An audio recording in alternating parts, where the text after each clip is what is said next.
Roger, go for deploy. Alrighty guys, so welcome back to another episode of Adventure Fit Radio. Before we get into the proper intro, this is another intro that I recorded because I had to let you guys know that with this particular episode and possibly a couple into the future, we've had a little bit of cutting in and out of one of our mics. So we do apologise for that. The shows we have recorded with the little bit of mic failure were all recorded in one day, so we didn't know that the mics were playing up a little bit. And as we had great conversations throughout this problem, we didn't want to try and re-record or anything like that. We wanted to give you what we have. We don't think it's too bad, so please bear with us. We are trying to figure out which mic is the one that's broken, and then we'll replace it. But yeah, one of our mics drops in and out a tiny bit, so please forgive us. And here's the next intro. Thanks. Alright guys, hello. Welcome back to another episode of Adventure Fit Radio. Coming to you, not live, but coming to you direct from South Melbourne, our studio here at HQ. It's looking pretty shabby at the moment. There's a bed in the background there. There's a dog roaming a little all around the place. And I'm currently naked.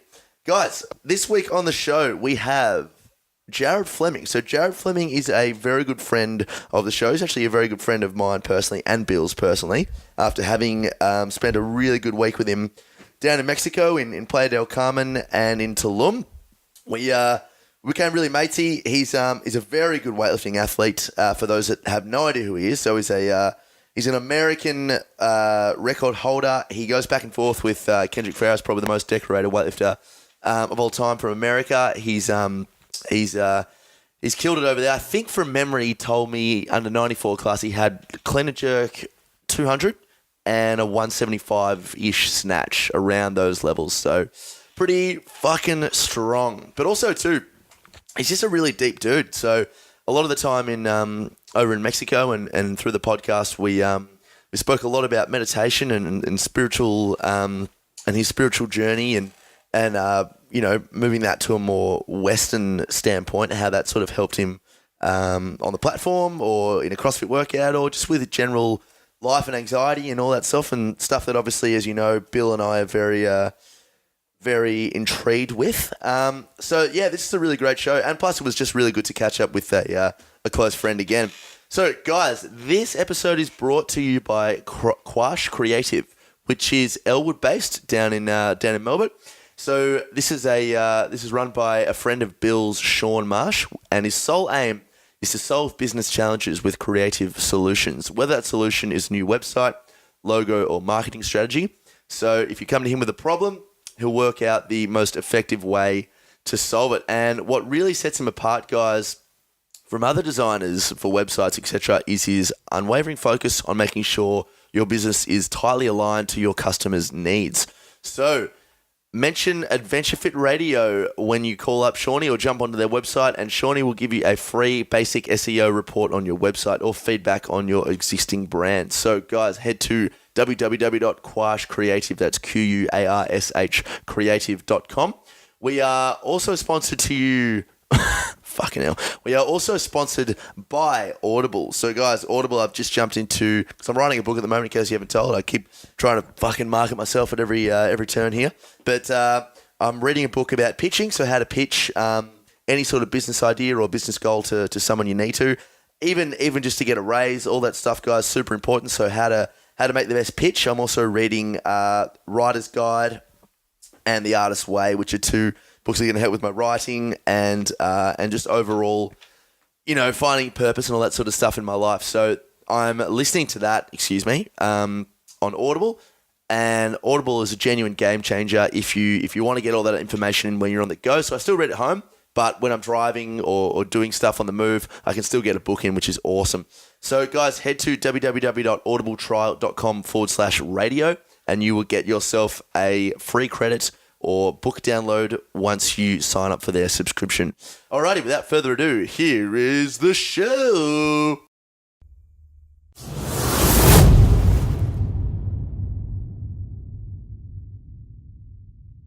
Welcome back to Adventure Radio. This week we are sitting down with a close friend of the two hosts. We have Jared Fleming. Jared, how are you, my friend? I'm doing good, guys. How you doing? Very well, very well.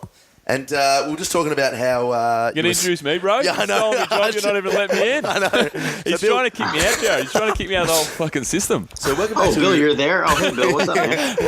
Welcome back to Adventure Tom Radio. So this week on the show... how are you, Bill? How are you, mate? I'm good. That's a good intro. You're getting better. Yeah, I'm slowly getting better. Thanks, mate.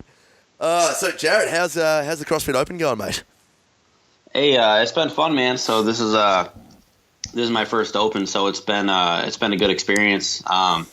It's been fun. It's been good. The biggest issue was I ended up I came down with bronchitis right before we all went to Mexico. So going into the Open, I had just been kind of going through that. So my cardio was a little off, but it's been fun, man. I've really enjoyed it and getting after it, man.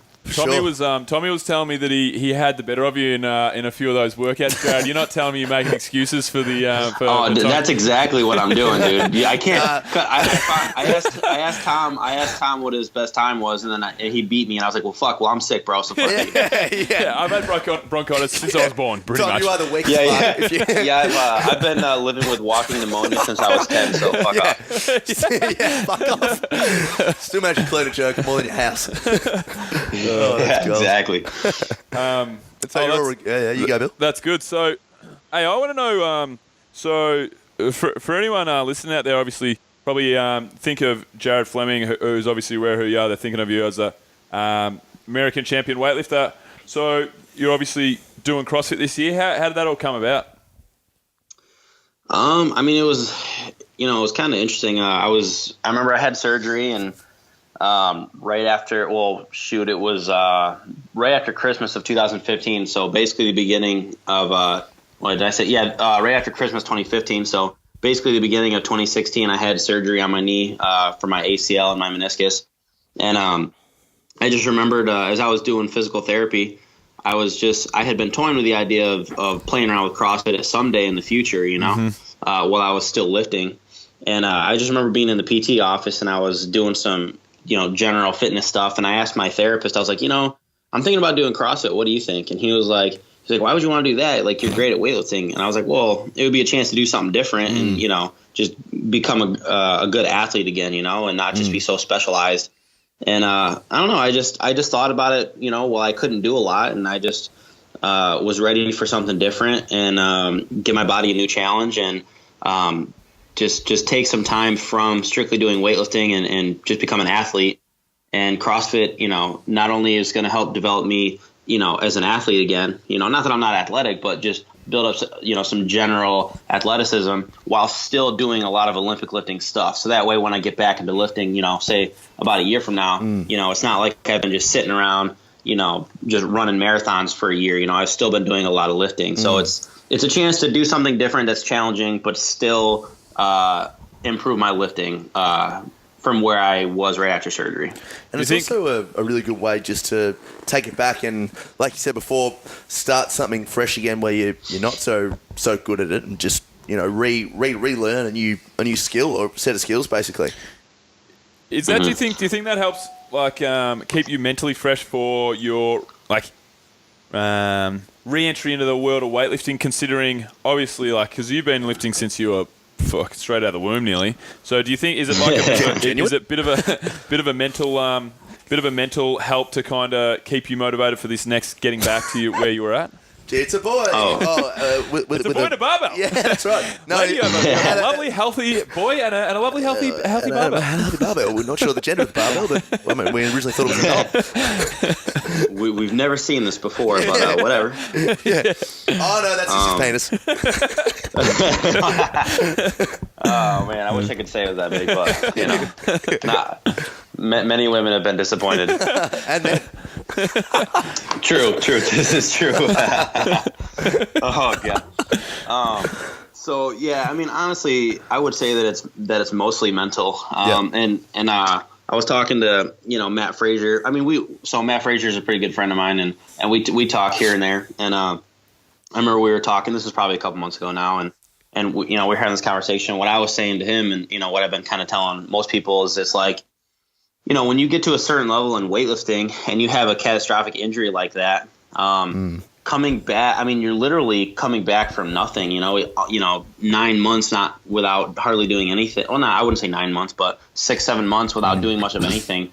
You're kind of starting over, and the thought of going from, breaking American records and being right there to make the Olympic team, and then starting over scratch where you can't hardly do anything is really mentally, it's depressing, honestly. If I just cut through the bullshit, like, it's depressing to look at where you were and look at where you are now. And so for me, doing CrossFit was an opportunity to increase my lifting, bring my numbers back up in weightlifting, but without the focus being on improving my weightlifting. Yeah. So I would be doing a lot of snatches and cleans and jerks and squats and deadlifts and things like that, along with a lot of other stuff. And so the beauty of doing CrossFit is that every day I'm getting better at something, like I'm getting better at, muscle ups. I'm getting better at handstand push-ups. I'm getting better at double unders.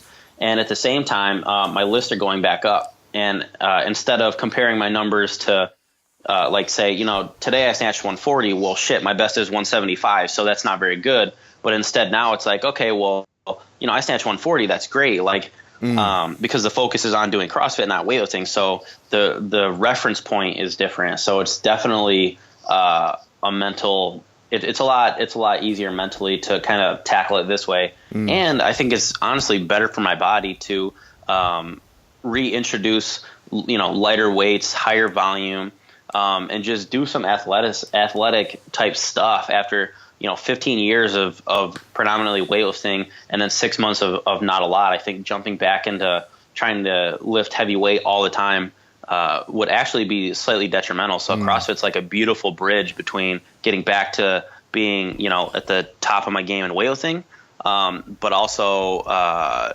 keeping in mind that, I just had a pretty substantial surgery and trying to ease my way back. So it's been definitely mentally, probably mostly mental benefit, but also physical as well. Would you say that the ultimate goal is Olympics, moreover, let's say the CrossFit Games, or are you starting to like CrossFit so much that you can see yourself perhaps doing both or committing to one? Yeah, it's really hard to say. Honestly, I'm really kind of, and I've been doing CrossFit now for 3 months, and there was the 1 month there where I was dealing with bronchitis, and I really didn't do much. I was just trying to keep my fucking life together. Yeah. So really, I've been doing CrossFit now for 2 months, pretty solid, and I've really enjoyed it. But it's too early to say where I see myself going. I definitely. This is interesting. I'm going to kind of take it a little bit of a different direction. But one thing that I've noticed now, which is really cool, is that so after doing weightlifting for so many years, it just became second nature, being in the gym and working out. And now in the last 2 months, I've predominantly been doing CrossFit stuff. And what I've noticed is that on the days that I go in and I just focus on weightlifting, I get this sense of just real stillness, and what, you'd almost call it Zen, just really an extreme sense of being in the moment. And I've always felt that, but never really stepped back and appreciated it or really noticed it because I was so used to it. And that's the one thing that I find in weightlifting that I haven't noticed in CrossFit is, like, in CrossFit, you're in the moment because you're in a lot of pain and you're trying to just get through it. But in weightlifting, it's like you hit that lift and you sit down and there's just a stillness of mind, waiting for the next rep. And it's something really beautiful that I never really appreciated like I do now.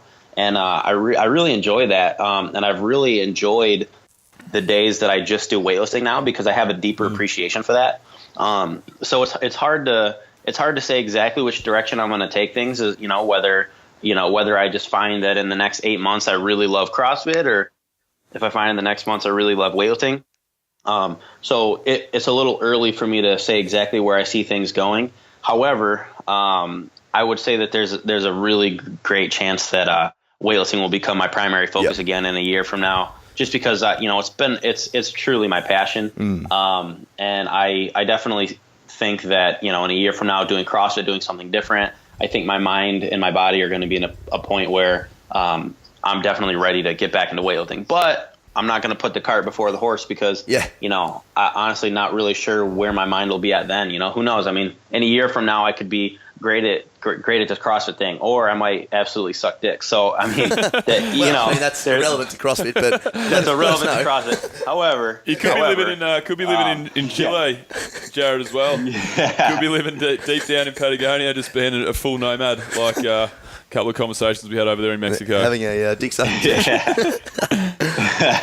It's a really interesting concept you spoke about before, in terms of being in the Zen in weightlifting, I guess. And some people would definitely argue this point with me, but I think to some degree weightlifting would be harder mentally because the actual period of motion of moving the bar, or the actual sport itself, is done within 3 seconds. It's like, it's so hard not to psych yourself out.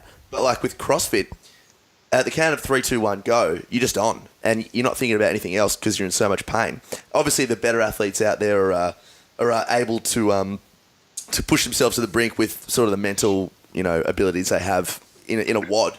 But I still think that weightlifting, just walking up to a barbell, that's in your head. Lifting, it's gone 2 seconds, and then you got to go for the next one. Walking back, that's in your head, it's in your head. Like, what are some of the the things you do, apart from meditation, because we'll definitely get onto that later, but some sort of things you do just to prepare yourself for that sort of stuff, because it's fucking really tough. Yeah. And so what's interesting is, like, I think that, I've really, we talked a lot about this in Mexico, but in the last year, well, since surgery, really, I've really dived into meditation and really tried to understand a lot of, just the concept of meditation, understand it as well as practice it. And I think that over the years through weightlifting, I actually learned to meditate naturally without ever knowing that that's what I was doing. That sense of being in the moment and having a still mind between reps.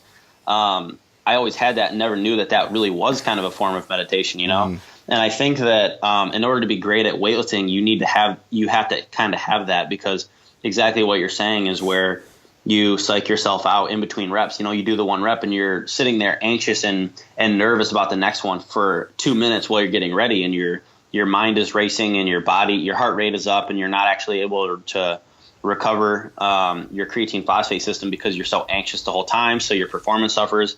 So great weightlifters tend to develop that naturally, and they have to, otherwise they won't necessarily be great weightlifters. So the biggest thing that was on my side is, one, I've done it since I was a kid. And so just over the years, that's just kind of something that I learned inherently just because I picked it up at such a young age. But the biggest thing that I would say that helped me to develop that was I always listened to, and a lot of people don't do this, or let me phrase that. More people do it now than they used to. But I've always listened to music since the time I was probably, 13, 14, 15, while I lifted weights, or at least between sets, because it gives you something constant to focus your mind on. So it's very difficult for people to just clear their mind when they're or meditation, clear their mind when there's nothing going on. But when you give some type of consistent stimulus, you can stay focused. So like listening to music and just really listening to the music and nothing else, and just focusing on that song, is a way to train your mind to stay focused on one thing, instead of you do your lifts and then you're like, oh, well, what if it feels heavy? Well, what if my grip slips? What if this? What if that? And your mind's just racing. So listening to music helps me to develop that sense of staying in a consistent mind frame and staying keeping your mind still on one thing. So that helped me. Yeah. I mean, you hear a lot of people, we're kind of talking about that inverted U hypothesis of motivation, or whatever it was called. Arousal. And I have no idea what you're on about here, bro. I hope our listeners do.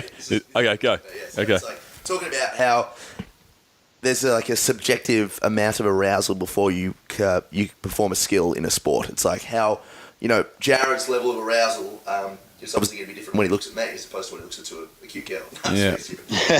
True though. I'm pretty. Obviously you're going to be... My arousal. Yeah. I'm aroused at the thought of this thought experiment. I'm just So much arousal. Too much arousal. So much arousal right now. Yeah, I think we're all aroused. Some clearly feel more than others. So walking up to a platform to complete the skill, your level of arousal may be different to mine. But what I've noticed just by looking at the best out there, like you look at Michael Jackson. Jesus, all going to shit. Michael Jackson. So Michael Jackson was aroused all the time. Yeah. Some way, yeah. But that was more Sorry, do you want me to cut this whole section out, or we'll start again? No, I like it. No, go on. I'm just talking joking. about, so Michael Jordan, Arnold Schwarzenegger, all this sort of stuff. You'd often see them joking around and talking shit, all this sort of thing. And that seems to be, I think, the best way to go about until just before you're about to approach the bar or get onto this, the basketball court or whatever, and then they're just right into the moment because they haven't had all that cortisol build up and haven't had all that thought thinking about, oh fuck, what if I miss? Just being super relaxed. I don't know. Can you shed some light on that? Well, my just before Jared jumps in there with his thoughts, my weightlifting club, that was what I felt like was my in between sets was straight banter. Yeah, that's all. That's exactly right. Because one of the reasons why is because there was 4 or 5 platforms and they were all pretty much squished right up next to each other. They were close. You've trained there, and then there's 2 people on every platform, so. It's not a big gym. Everyone's in each other's faces, and you're just chatting away. You're chatting and throwing banter around the room.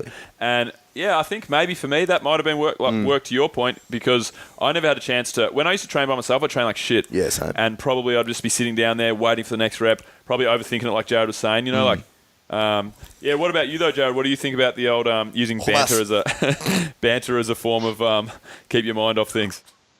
Yeah, I think that's great.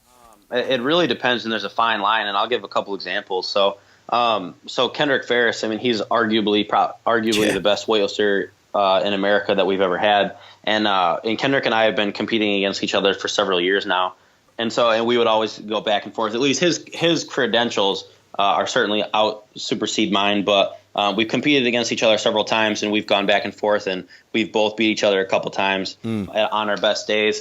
But one of the things I noticed with him is that when he's in the back warming up for a competition, at least before he gets ready to compete, he's laughing, he's joking, he's talking with his buddies. But as soon as everything starts, he dials everything in, and it's just him in the bar. So for me, it's very similar. In competition, I'm a little different than that in that I'm not really joking around and laughing. Even before that, I've kind of got my headphones in and I'm not thinking so much about the competition, but I'm just trying to keep my mind on the music and not get too hyped up. But as far as training goes, I think there's a fine line between talking and chatting too much, as far as like having too much downtime and too much relaxation. And then there's the other side of that where there's no talking at all and everybody's hyper-focused the entire time. Because really, you can only stay 100% intensely focused for short durations of time. It's like anything. It's like your body. You can only go all out at 100% for a short period of time. It's the same thing with your mind. You can't be razor sharp focused for that long. So like what I tend to do. So when I trained at Muscle Driver, and we had all of us there training on days that I wasn't going super heavy.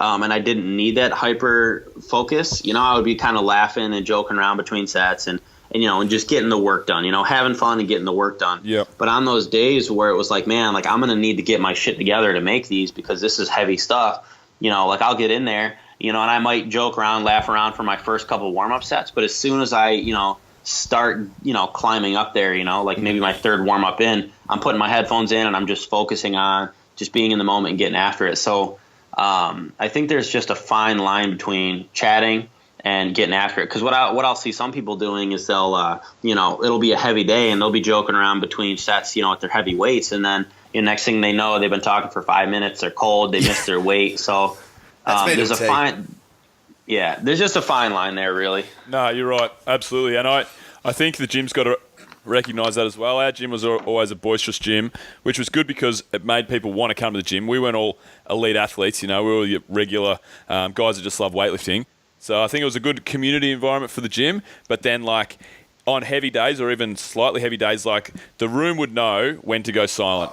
As soon as you stand up from your seat, you're out of your zone of prepping yourself and you're walking up to the platform, everything will just drop, everything will go silent, you'll have your lift. So I think there's definitely ways to do it right and do it wrong, and I've definitely done it wrong a lot of times as well, where I've just been goosing around, and one of the coaches has to be like, "Oi, dickhead, shut the fuck up." Yeah. So but everyone's life. But, that's a great point, and there's like there's an etiquette in the gym, in a weightlifting gym where you don't see it so much in CrossFit, because CrossFit it's more consistent work. It's not lift, rest, but there is an etiquette in a gym where when someone's going heavy, for them, everybody stops kind of what they're doing. They turn their attention to them and they quiet down and they allow that person to be hyper focused. So there tends to be that etiquette in the gym, which is a really good point. And basically it all comes back around to what Tom said. Like there's different levels of arousal, and you kind of got to figure out what yours is. Like, do you perform better? Are you really an anxious lifter, and do you simply perform better laughing and joking around because you take the pressure off? Or do you laugh and joke around too much that you're never focused, and do you need to stick your headphones in, when you're getting near the top, so that way you can focus in? And I think that athletes who want to get better just need to be real with themselves and know who they are. Like, are they talking too much that they can't focus, or are they too focused that they need to just chill the fuck out and smoke a joint and snatch a barbell or something? Smoke a joint, snatch a barbell. That's good. We should put that on a t-shirt. Let's go. Smoke a joint, snatch a barbell. There you go. That's awesome. Hey, snatch a joint, smoke a barbell. Yeah. Oh God. That'd work too. Hey, Jared. So we talked about finding out that through the older you got, you kind of figured out that you were kind of getting into a bit of a meditative state when you were lifting all the way through your childhood. Now, obviously, that's because you've started to dial that in and you've started to really delve down that path. And we had some great conversations over in Mexico that I wanted to kind of bring to our audience, obviously. So the forefront of the conversation, Bill. There we go, Tommy. Yes. And then.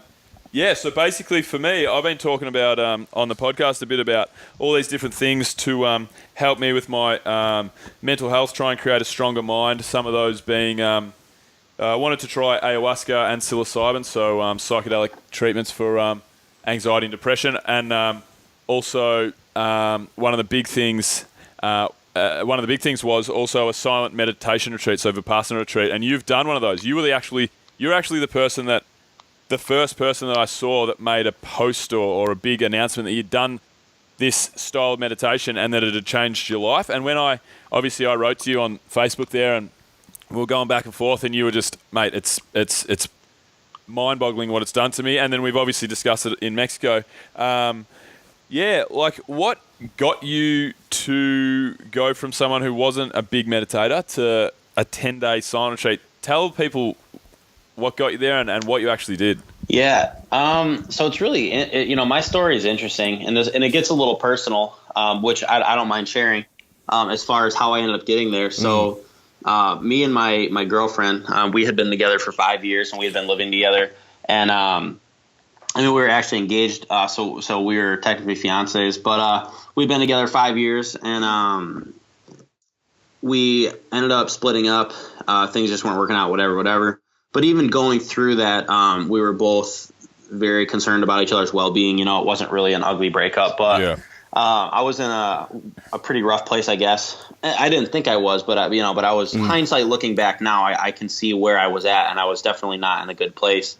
And my ex, she signed up for this Vipassana meditation course. And while I was actually planning on heading to Asia, which I did go to Asia.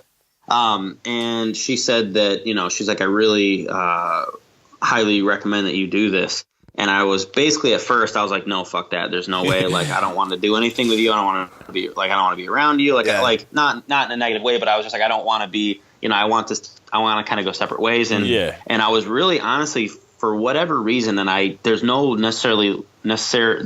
necessarily logic behind it, but I was deathly afraid of doing it.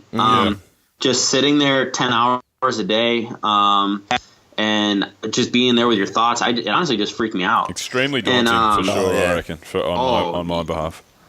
Oh, really incredibly daunting. So. Yeah. And she just kept talking me off the ledge, and huge props to her. I have the highest respect for my ex, because she's just a phenomenal person. And even after going separate ways, she just really encouraged me she's like, it's going to be fine. Like, this is really going to be good for you. Like, you just really need to do it. And, so I was signed up, and, I did it, and, we both did it together. and I was nervous getting there, and then once I got there, I kind of, the anxiety had kind of went away, and like I was there and I was just going to tackle it. And, so that was how I got there. She had convinced me to do it, and I had been already starting to meditate on my own, maybe 15 minutes a day, right, occasionally, just to kind of relieve some anxiety in the moment. And I had kind of found my way into meditation a little bit, but nothing to that extent. Yeah, right. So for people that don't understand Vipassana too well, from what I understand, it's 10 hours of meditation daily, and it's a silent retreat. So basically, for the most part, you're in your own thoughts. Am I correct in remembering there's no books, no real external stimulus and stuff for the whole time that you're there, or? Yeah. There's absolutely nothing. You're not supposed to bring anything to write with. No notebooks. No read anything. You don't have your phone. You don't have anything like that. You're not allowed to talk to anybody, touch anybody, make eye contact with anybody. The only person that you can talk to. Although I suppose eye contact is weird when it would be when you're not saying it. You're trying to have a conversation. Well, eye contact is a form of communication. It's body language, and that's what they're trying to get away from, all forms of communication beyond just verbal. Wow. And then so the only person that you can talk to is there's a I'm not sure what you don't want to call them, but like your guru, right? The person who's there kind of leading everything and helping you. You're able to go ask them questions, and it's supposed to be completely related. What's going on? Have you been? What's going on? What's your favorite color? I gotta fucking talk to somebody. Yeah. Talk to me, please. Yeah. Make love to me. Look me in the eye. Right. So how but you can only ask questions that are related to like the course, or because the idea is to just not speak the whole time, right? Right. So what they tell you when you get there is that you should pretend that you're there by yourself and that there's no one around. And honestly, after you've been there for, a day or two, you really do, you're there with people, but you forget that you're there with anybody because you're not interacting with them. So there's people around, but they might as well be not there because you're not communicating. So, even when you sit down to eat right next to somebody, like you completely just are ignoring the fact that they're even there because there's no communication, which is beautiful the way it's set up because you can be there with people and feel like you're completely isolated, which is the point. That's insane. Interesting. And would you say that it was quite difficult of an exercise to go through? Because for me, like I struggle to meditate for more than 15 minutes. 15 minutes is like, and I know I need to, and I'm always trying to throw in a 20-minute session, once a week, and then I would like to ideally be meditating for 20, 25 minutes twice a day, but I am not at that point now, and one of the reasons is it feels just fucking hard to me still. I meditate every day, but like some days I just don't have it in me to go really long. So, like, how do you actually, mind and body, how did it work for you to actually get that amount of meditation in per day? Yeah, honestly, and I remember a lot of these things we talk about in Mexico, which I'm really glad that we get the opportunity to share this with our people. But I remember telling you, you asked the similar question, and what I told you then, and what I'll say now to everybody else that's going to be listening to this is that I don't remember that as a hard experience. I worked very hard while I was, and doing everything that they told me and being as dedicated to the practice for those 10 days as possible. And honestly, I was very highly motivated because as I got there and as a couple of days went on, I realized how much of a struggle that I had been in. And I was very motivated to find the answers to my problems and come out a better, more whole person. And I absolutely did that. I was so incredibly motivated to better myself and understand my situation that I did everything they said without question and worked my hardest. And I don't remember it being a hard experience. So like, for example, going to the gym every day for, or 6 days a week, 2 sessions, every other day and working out, like that's hard, but sitting there for 10 hours a day wasn't hard. I mean, I worked hard, but I don't remember it being hard because you learn to you just don't stop, So, and I think a lot of athletes have this mentality. So anybody who already has this mentality will find that this course isn't that hard. Because if you can just learn to just keep going and not give up and not stop, you'll be fine. And you just sit there and you just, there will be feelings of anxiety or feelings of boredom or feelings of I just want to get the fuck out of here. But you just kind of come back and you just say, hey, like I'm here for 10 days. You know, I'm just going to do my best and I'm just going to keep going. And you just sit there and you just, you know, you keep going. And it's for some people it's difficult. And there were people who left who just couldn't handle it.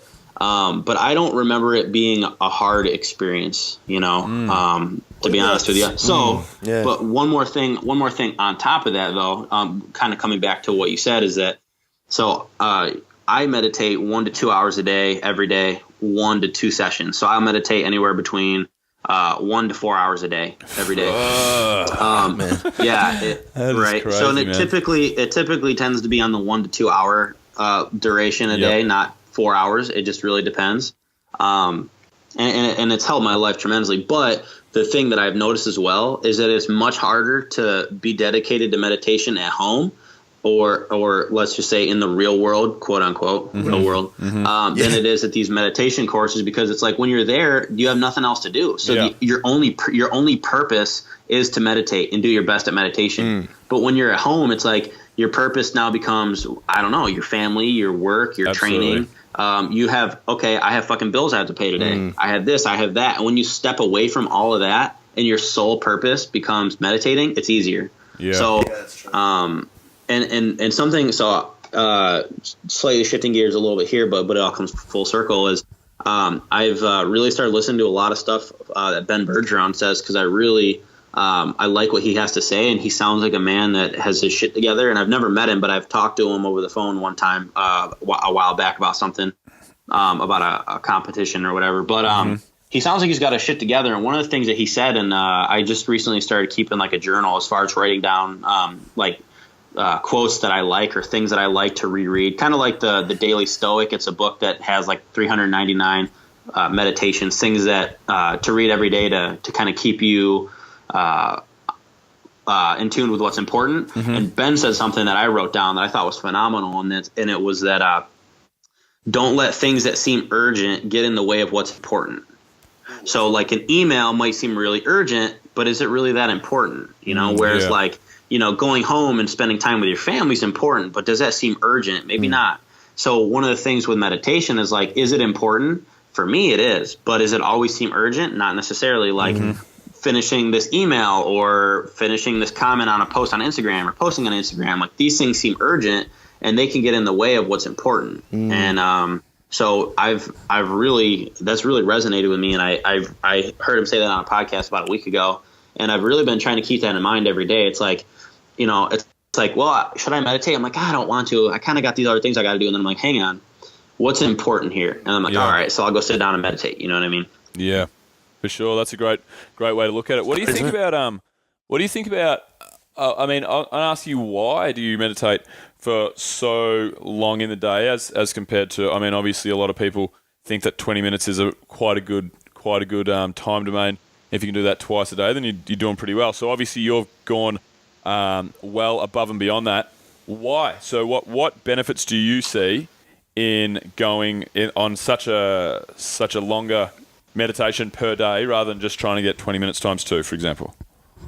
So the way that to my understanding, and this is the way, and when you take the Vipassana course, they will explain this to you as well, but it's like meditating for 10 to 20 minutes is really good, and it has its place, but its place is just to clear the surface level of your anxiety, clear the surface level of your stress, and things like that. Right. Whereas meditating for an hour to 2 hours, you go beyond that surface level of daily anxiety, and you really start to dig deeper into the roots of why you have anxiety, the roots of why you're stressed out, like things from your past, things from your childhood, things that just inherently within you that you've developed over your lifetime that cause stress and anxiety. And long stints of meditation are what help you to dig deeper and basically like just go in and uproot those deep-seated things that cause anxiety. So meditating for 20 minutes is good to alleviate this. So it's like this, right? Oh, yeah. 20 minutes is based more on alleviating the symptoms. Long-term stretches of meditation are curing the disease. Wow. That's a really good way to look at it. It's funny because you hear these people. After speaking to you, I spoke to a bunch of people about Vipassana retreats, and then I just seemed to be speaking to people that everybody I spoke to was like, "Oh yeah, I've done Vipassana. I've done it two, 3 times. It's one of the greatest things I've ever done." And so one of my buddies that I spoke to about Vipassana, he said that I said, "Well, what did you get?" He said it was the greatest experience he's ever done in his life, and he's done it three separate occasions. One of the things that was quite interesting is he said, and this is not my actual point that I'm trying to raise, but one of the things he said was he had a rush of euphoria. It was like he was on some sort of what I imagine heroin would be like when you just jack up. Like he just said that from head to toe, he just had these rushes of absolute euphoric feeling through his body for like 4 hours one day because of the energy in the room. He just said it was fucking crazy. He goes, I can't explain what was going on. I had to ask my teacher. I said, I just had, so crazy things like that. But he also said, one of the things that he said that never really made any sense to me was he said, yeah, it was amazing. It totally healed my relationship with my mother. I'm like, what do you mean? Like, was your mother... Was it shit to begin with? Or? Was your mother... Yeah, he had like a shitty childhood with his mum. Yeah. Like he was a bit of a problem child or whatever, I think. I don't really know too much about it, to be honest. I didn't ask, go that deep into it. But I was kind of confused, like, what do you mean by that? Like, was your mother there with you? I don't think she was. Obviously, she wasn't.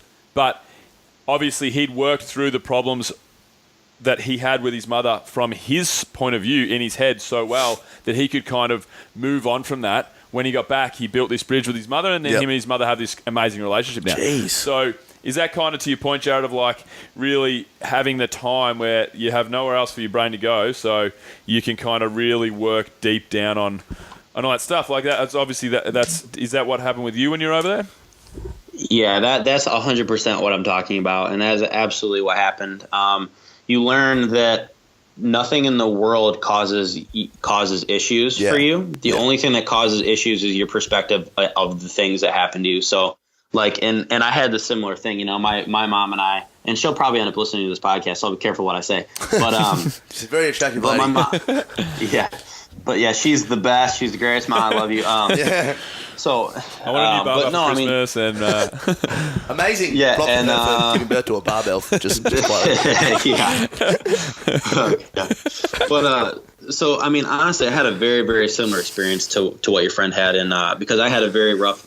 My mom and I had a very rough relationship during my childhood, and I was able to understand her perspective a lot better and come to terms with things just by going back and looking. And meditation at that level tends to make you quit looking at others as your source of problems and look at yourself and why you're causing problems for yourself. And then you kind of look at other people and start to understand their perspectives. And like meditation makes you introspective, but at the same time, it makes you introspective for others, meaning like if someone acts a certain way, instead of getting pissed off and upset because it makes you feel this way, you stop and you flip it around completely and you look at that person and you think about maybe what they're going through. And then you're like, oh shit. And then, so instead of being mad at them, you actually start to feel for them. And it's like the complete opposite. And so that's how I was for my mother. Like I was able to stop and kind of look at her perspective and move beyond a lot of those things through this meditation. And it goes beyond that as well. I mean, there were other things, but I had a very similar experience, and doing longer meditations during the day helps you to kind of uproot those similar types of things versus you just can't get that deep in 20 minutes. Yeah. So for sure. How deep did you go during the meditation course? Like I know you and I have spoken about it at length, but it'd be good to just sort of retouch on it again. How deep did you go, and did you sort of have that sort of spiritual awakening that people talk about and things like that? Yeah, and I don't talk to a lot of people about it because people don't really. It's like this, right? And I also I'm rereading The Power of Now, which is a phenomenal book, and I recommend everybody read it. And I know we talked about it. Yeah. And one of the things that I just picked it up again the other day, and I'm rereading. So I read the book before I did this Vipassana course, and I'm rereading it now again after. And the things that resonated with me before are resonating with me even stronger. And one of the things that he says is that we tend and I'm going to butcher the way he said it. He says it beautifully, but he says that we believe things to be true, but you don't know things to be true, meaning you can only know something when you've experienced it. So a lot of the things that I read in the book before, I believe to be true. And a lot of the things now when rereading it after the meditation course, I know to be true because I've experienced a lot of these things. And honestly, like as far as the depth that I went to, someone, a couple of questions I've gotten, there's one person asked me, did you find yourself? And I had to stop and think. And another person asked me like, oh, did you find God? And honestly, like finding yourself and finding God in a way are very similar in that, God not being a person, but God being like a state of like just sheer essence and sheer being. And so, I definitely found, myself, and I would, honestly say that I found quote unquote God, and God's not always the best word to use because God is such a label that people have so many attachments to when, my vision of God isn't anything. It's completely, God would be the unmanifested. It's this source of just life, of being.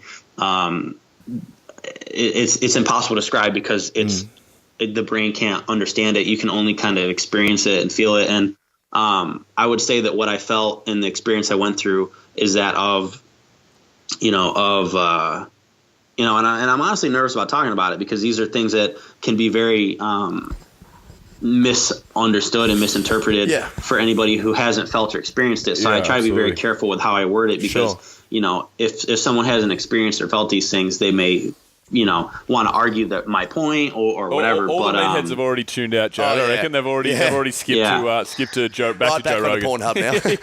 Yeah. So I would definitely say that I learned who I am. I feel like I found a deeper purpose of life. I would say that I experienced what it feels like to be connected to God, the universe, the unmanifested, like whatever you want to call it. And I went from believing things to be true to knowing things are true. And it was probably the most profound experience of my life. Wow. And a lot of the feelings and things that I went through there are things that I'm really working hard to make a part of my everyday life. The feelings of absolute sheer peace and bliss that I felt during and after that course are things that I want to be in my everyday life. And that's why I meditate so long, because in meditating like that, I have those feelings of just peace and oneness and connectedness, and that everything is just, and I don't know, it's so hard to explain these things because they have to be felt. For sure. They're things that rather, For sure, 100%. Yeah. Sorry, Bill. I mean, you and I spoke for hours about this whole thing, and it was funny when you sort of mentioned, have you read the Power of Now? I was like, oh yeah, fuck. That was an interesting moment. But I guess the big thing when you and I were speaking about it that we both agreed on was the fact that you can find God, but God in that context doesn't imply any religious undertone whatsoever. Like, I think religion, in my perspective, is like the human way to try to understand spirituality and trying to understand just that subjective feeling, that unique feeling that we all have with ourselves when we're at peace with ourselves, is something you can't put into a church or put into a, for what I believe anyway. But it's definitely a tough thing to kind of talk about because it's like, people that haven't really experienced it kind of go, what the fuck is this guy on? It's something that, as I find even all my school buddies, like, I'll go drink. I catch up my high school mates, and it's like just a beer drinking session. Yeah. What have you been up to? Oh, well, just been finding myself. Well, I'm like, oh, well, just moved to this new part of the city, and I got a bit of a routine now, and it'll go on to the point where I'll talk about, like, if I talk about the fact that I write a gratitude journal every day, I meditate every day, it's like people think that people think it's weird. Oh, people they think it's weird. Man. Like most of the guys that I grew up with are absolute legends, best guys on the planet. I love all my mates, love them to death. We're doing them for them. But, a lot of old school thought processes, I think, and a lot of kind of stubborn manliness and even not even manliness, just like, I totally agree with you, Jared, like the hesitation to talk about some of this stuff because, like, my mum used to always be telling me, because I'd be going through little bits of anxiety when I was younger, never like to the point where it was a real issue, but like even just just growing up as a kid who was just a little shithead, she would always want me to meditate. Always telling me, all you need to do is close your eyes and focus on your breath. And I would she'd also talk about chakra and your aura and fuck this and that. She'll right into that. Grab this crystal, you'll turn into a dragon, like all this fucking real You'll turn into a dragon, that's awesome. But I used to always, I'll be like, Mum, fuck off. I don't want any of this. Did you actually say that? You know what I mean? Like, fuck off, you bitch. No, but you know what I mean? Like, I don't want to listen to any of this hippie shit. That's what I would say. And that's like, even to like 5 years 100%. ago. So I think the fact that we're talking about it on a podcast, that we're like, everybody's, I feel like, becoming more awakened as a general populace. Well, do you know what I think? Like? I think it's I think anything you do or any value you hold highly in life comes from a need to have done it in the first place. And we are all three of us people that have experienced anxiety severely in one way or another. And in feeling the low, and I'm not saying like none of your mates have never felt that, because I'm sure they have, you know, but like in feeling how low you can get in life, you don't come to wish, you know, just fuck, I wish my life was so much better than this. Yeah, and then you start to crave that. Yeah, you don't. I agree. When I was probably we've all talked about all this stuff over the last little period, but when I broke up with Jill, that was the worst period I've probably ever been through, and for about 6 weeks. And the good thing is, for me, to your point, the silver lining was I was like, all right, well, fuck, I'm fixing all this shit that I need to fix. It comes from a need to fix it. That's right. Yeah, you know, like it comes from a drive to like, all right, if I had just been plodding along, going through the motions, whatever, you have to go through, the absolute worst to get to the absolute best, right. you know, and that's right. And it comes through work. Like I've been doing lots of, stuff, obviously working on myself, and I'm feeling quite happy. And like Jared mentioned, content, or maybe at peace was probably the right word, because that's what at the end of the day everybody wants. Like you can talk about happiness, and you can talk about happiness is kind of like, I don't know, it's fleeting, and it's kind of like pleasure driven. You know what I mean? Like you really just want to be content. I think if you're content, then you just there's nothing. If you're content, you're at peace, then what is there to worry about? Yeah, I think you have to find what works best for you to make you happy as well. And like for me, that's, kicking goals, trying to kick goals in my life. But yeah, it's definitely, if you haven't experienced the worst, you're not going to get that want, or you're not going to have ever experienced the best, because you don't know what the best is. So for people to just sort of coax through life in their own little sort of content little element, of course they're not, and this is in no way a stab to these sorts of people, whoever they are, because they may be super happy with themselves, but if you don't sort of understand, or if you've never experienced such a shit form, you're never going to want that, because you're never going to. Does that make sense? I think we're all on the same page, but we're starting to maybe go around in circles a little bit. But so guys, anxiety is all about, you know. Yeah, good point there, Tommy. Yeah, thanks, mate. So what's next for you then, anyway, Jared? So, I mean, you're a man that really likes to discover more about himself. Like we've talked about, for me especially, ayahuasca is something that I've always really want to... Well, he can talk for himself, mate. We've got him on the line here. But because everything you mentioned there, it sounds like, and I can't wait till I can actually speak firsthand about this, rather than obviously talking about what other people have told me. But it sounds very much like people talk about the experiences they have with ayahuasca, where they feel like everything just clicks and life becomes simple because you've seen the other side. And me and you, Tommy, don't know what that other side is. We haven't had ayahuasca. None of us have. But like, what's you got any plans to keep trying to expand your horizons with your mind, or anything else with your training, or like, what's next for you? Just keep expanding. Oh yeah. Yeah.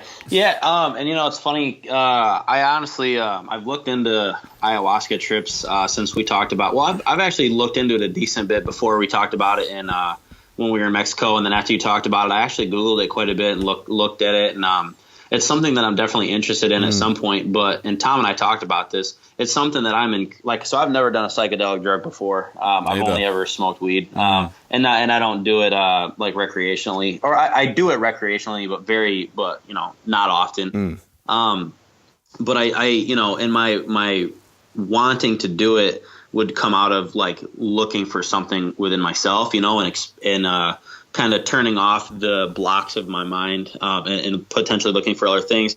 And the Vipassana course that I went to, and Tom and I talked about this a bit, there was a lot of people that went to that Vipassana course had done either DMT or ayahuasca and things of that nature. And one guy who started explaining it to me, he said psychedelic drugs like ayahuasca or like DMT are kind of like a hack to show you the end goal, or like the end, like the destination, show you that oneness with everything. And then it gives you like a glimpse of like the end. And then you kind of have to create your path or walk the path through things like meditation. Like you have to then put in the work to achieve that. Right. So it kind of shows you where you're trying. It's like showing you the end goal. And it's like, okay, now I know where I'm trying to get to.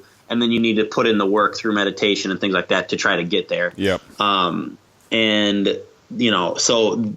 it's something. So yes, ayahuasca is something that I've looked into, that I'm interested in doing to try to expand myself more, but something that at the same time I'm incredibly afraid of, which makes me in a way want to do it more, because, really the only way to grow yourself in life, and your question was about how to expand myself. And one of the best things I've learned from training over the years is that through adversity, through struggle is where you get better, So the things that you're afraid of doing, so like competing as a kid scared the shit out of me, And my dad, I'm so grateful for him, as being my coach growing up. I mean, whenever I was afraid and whenever I was, didn't want to compete because the nerves were getting me, he was like, hey, you need to do this. Like, you can't quit. You've got to keep going and working beyond your fears and going through those mental struggles to get better. And, doing something like DMT or ayahuasca scares the shit out of me because I don't like not being in control.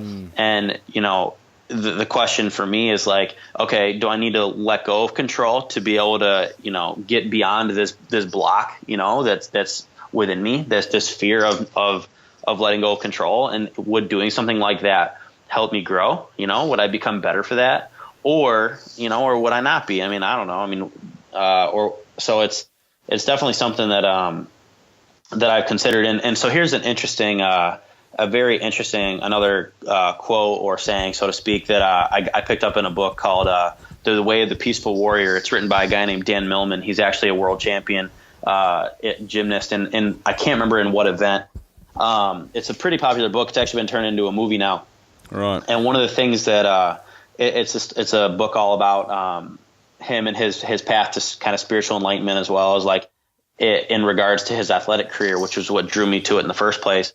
And one of the things that his teacher said to him was, so Dan was going to practice one day, or his guru was watching him at practice, gymnastics practice one day, and he said, Dan, like you're an elite gymnast. And Dan says, thank you. And the guru says, that's not meant to be something good. That's an insult because you're not a master yet.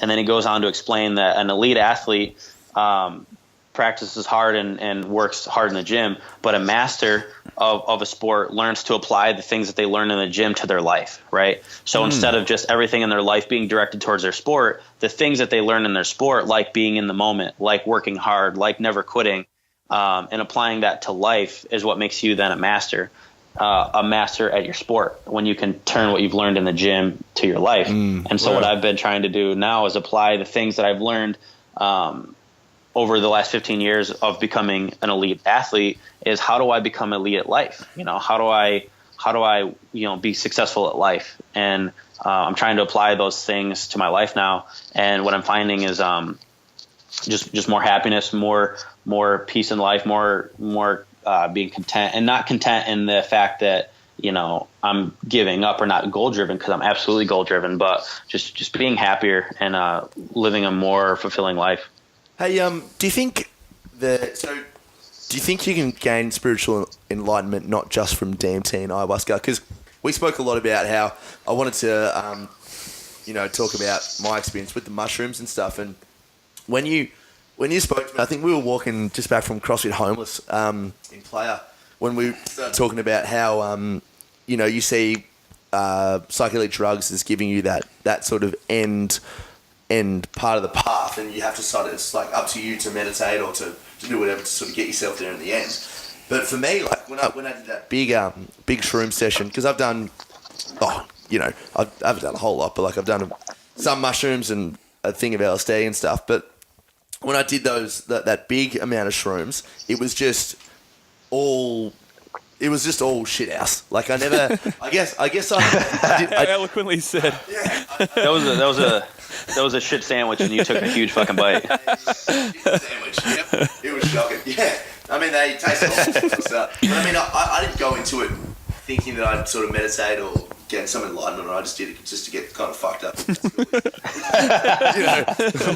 But looking back on it, like I wrote about all this in my book, and like I really spent some time, evaluating it, and I still, for the life of me, can't think of what I saw and how that would have made me. Because right now, I'm the happiest I've ever been in going through all that anxiety out of it and coming to the other side.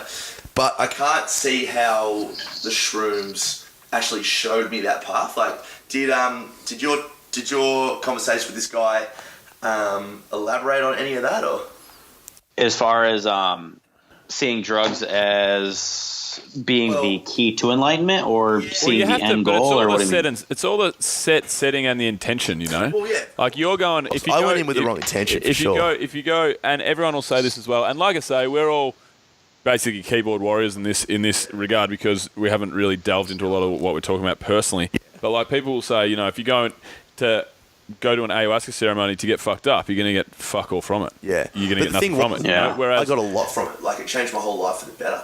Yeah, but isn't that because isn't that due to the fact that you just had a really bad trip because you went in there to get fucked up and you had a terrible time, and then you came out of that and you're like, that was really bad. Like it wasn't like the actual experience showed you anything. It's just like, that was fucked. I want to. It was really fucked, but it also so basically the way I see it, I ignorantly had a lot of anxiety as a kid. A lot of anxiety up until about this time. So I call it in the book the worst 8 hours of my life. And it was shocking, and I didn't realise it at the time, but it literally opened the door to a flooding of anxiety and depression and OCD. And then from that's when I learned it all. So it wasn't just like it was a really fucked up experience and then I had anxiety. It kind of opened the door to all these underlying issues I didn't know I had. Yeah. Yeah. If you ask me my opinion, what I would say is that I don't think that the drugs I don't think any drug will give you spiritual enlightenment. I don't think it's that easy. And I think that and again, like Doc said, we're all just kind of keyboard warriors here. You know what I mean? We're not fucking experts. We're just three dudes who are interested in this shit and dabbled, you know? That's right. Yeah. But my assessment of that is that you just had a traumatic experience and you were fucked up after it. And you wanted to fix yourself, so you went within yourself to figure out the source of your problem. So, like, for example, I mean, that's, to me, the fact that you had a traumatic experience with mushrooms would be no different than someone having a traumatic car experience, traumatic car accident where their buddies die in the car and they're fucked up and anxious and whatever, and they have to just kind of search within to kind of figure out, like, how to fix themselves, or I mean, there's obviously no two circumstances are the exact same, but for sure. I think you just had a traumatic experience with yourself and you had to go within yourself to find the answers to fix it. And I think that's what it's all about is going within yourself to find the answers to your problems. And that traumatic experience brought all your problems to the surface that you then had to kind of figure out. Yeah, so I don't think drugs will ever bring about enlightenment. I think they can give you glimpses of it, and in your experience, it gave you a traumatic experience that you then had to go within to work through. Yeah. Otherwise, you'd have been depressed and fucked up, and you're not the type of person after meeting you, you're not the type of person who's just going to be okay with feeling that. You want to figure that shit out, and that's what you did, and so. That's kind of my assessment. Yeah, that makes tons of sense, actually. And look, I mean, like, in being where I am today and super happy and all this sort of stuff, I don't really feel like I have. I mean, you guys talk about how you want to get onto ayahuasca and all that sort of stuff, and the only incentive I have to do it is because I love the idea of facing all forms of fear, and I have a little fear of doing that shit. Because I'm like, what if the worst case happens again? What if it happens again? Yeah. What if I have to go through all that again? And look, I'm prepared to do that, but I don't feel like there's something missing in my life to the extent that I really need that. No, I don't think you should do it then. Yeah. I've said it to you before. We've discussed it a little bit before, but But I feel like the way you talk about it is like, maybe just leave it until there's a point in your life where you feel like you do want to do it. Yeah. Because if you don't want to do it, then why are you doing it? Because that's right. And it's not like it's something that you want to conquer the fear of swimming in the ocean because you want to start surfing. Yeah, exactly. It's like it's something that's there like, that it's like it's just not worth you doing it. I feel like. Yeah. You know? Like, for me personally, it's kind of like I really want to conquer this fear of like putting my arm in a fucking bloodthirsty shark mouth. It's like, oh yeah, that sounds good. It's like, all right, I've conquered my fear, but now I don't have an arm. Yeah. That's right. That's what I mean. There's fears that you should conquer for the betterment of your life, and there's fears that you have that you just fucking steer well clear of. Man, I fear the Kraken, bro. Dude, I've got the biggest fear of suicide. You know what I'm going to do right now? We'll leave that joke alone. That's cool. Yeah. So what else, Jared? What's news, mate? What's news? What's news? That's the first. That's normally it happens at the start of the show, mate. Yeah, I know. But let's go. So you're reading The Power of Now. You just finished. What was that book you were reading over in Mexico? Which one was I reading? I think I was reading The Way of the Peaceful Warrior, the one that I was referring back to here a little bit ago. I think that was the one that I was reading in Mexico that I finished up here a few weeks ago, or a couple weeks ago, I guess, right after the trip ended. So that is a great book. I think that's a great book for athletes that are struggling. Because that book just ties it in. The Power of Now is a phenomenal book, and it really just blows your mind to a lot of new things.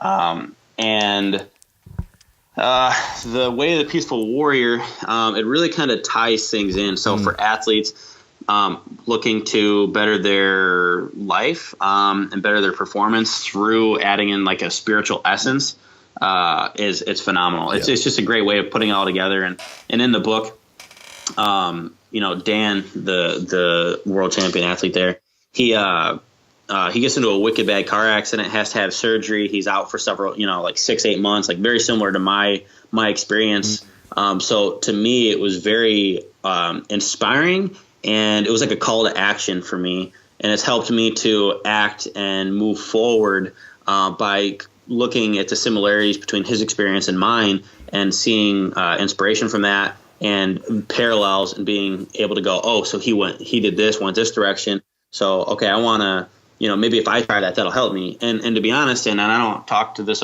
about this with a lot of people, but, it's been, going through the surgery has been, honestly, like at times depressing. I'm not a depressive, I'm a happy person, but there have been a lot of times I have felt some of the most extremes, like depressed states, anxiety, fear, frustration, anger, rage, all kinds of emotions since this surgery.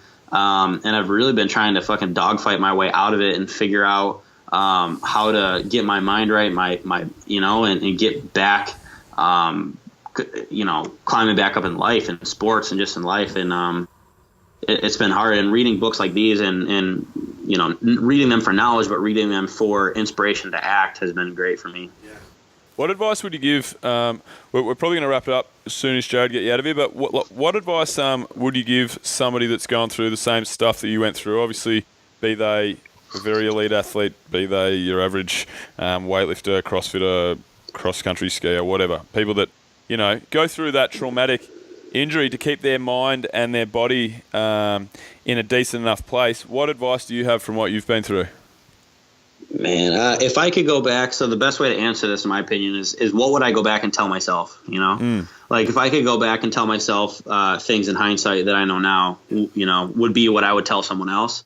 The biggest thing I would go back and tell myself is that just be happy and relax. I was so I spent so much time being stressed, anxious, trying to fill my plate with a bunch of bullshit stuff to keep me occupied. I would go back and tell myself to just do my best with my rehab and just relax and just go with the process. And I would have found Vipassana much sooner. I would have, if I'd have known how strong of an impact that would have made on me, I would have went and done a Vipassana retreat, like right after surgery, and then just spent the next 6-7 months really meditating a lot and just getting my mind right. Because honestly, the biggest struggle I focused after surgery wasn't physical; it was completely mental. Getting my mind right was fucked. And the therapy part's easy, you know, for an athlete especially who's used to training. Yeah. That shit's easy, you know. So, you know, there's no advice to give an elite athlete on getting your body right that they don't already know. What they don't all know, you know, from my experience, is that the mental aspect of that. And my advice would be, honestly, if you're willing to do a Vipassana retreat, fuck, do it, you know, because that's great. The other thing would be is just learn, just everything's okay, and you know, just go with it and trust the process.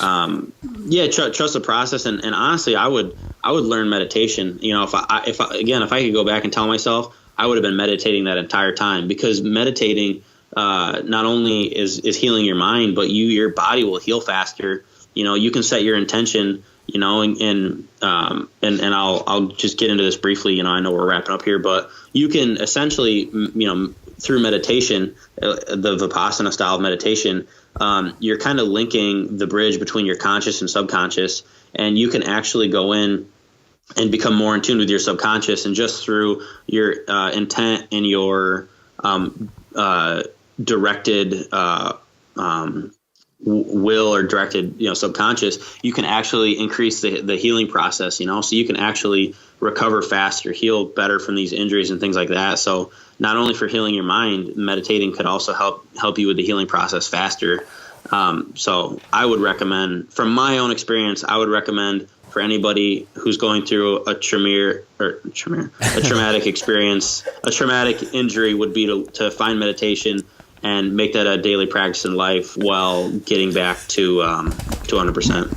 And also too, just from a biological standpoint, Bill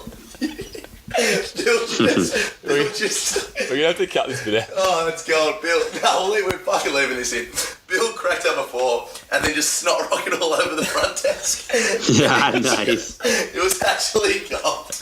Oh, I'm so embarrassed. It was such a deep conversation, and I laughed when he said something. Then just snot rocket all over the fucking desk. That's pretty funny. That's funny. I'm cutting this shit out. I'm definitely cutting it out. Oh, no, we're leaving this in.